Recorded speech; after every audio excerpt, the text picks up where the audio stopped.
Tonight, there is new movement in one of the most brutal unsolved killings in Georgia. Tomorrow will mark 10 years since Russell and Shirley Dermond, both in their late 80s, were killed. Authorities say Russell was decapitated while Shirley's body was tied to cinder blocks later found in Lake Oconee in Putnam County. It's a cold case now heating up with a possible break involving DNA. Tonight, 11 Alive's Cody Alcorn spoke with the Putnam County Sheriff and the FBI agent who's been working the Dermond case about how this new evidence could lead investigators straight to the killers. Thursday, May 1st, 2014. The last time 88-year-old Russell Dermond was seen alive, captured on camera inside a local Publix. The last day he and his wife, 87-year-old Shirley Dermond, were ever heard from again. Putnam County 911.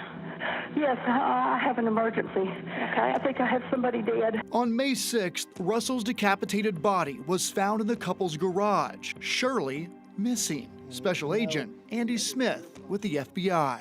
I have never seen a case like this in my time as an FBI agent. 10 days after Russell's headless body was found, fishermen found Shirley's body miles away from their lakefront home. The body was weighted, and obviously it was not intended for her to be found.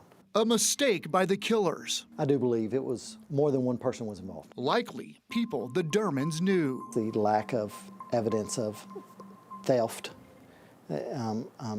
makes it seem more of a personal crime. Who may soon be identified through advancements in technology. Whether it's the DNA evidence that we're evaluating or cellular data that we're evaluating. S.A. Smith makes it clear. We never stop trying to find who committed this murder. The most promising lead in nearly a decade. DNA found on Russell's shirt. A private lab confirms does not belong to the Dermonds, which Putnam County Sheriff Howard Sills just learned about last week. It's probably going to be whoever perpetrated these murders, or at least somebody who was a party to the crime. A crime with many unanswered questions only investigators and the Dermonds' killers can answer. We're not ready to put out all the details that we have about what happened that night.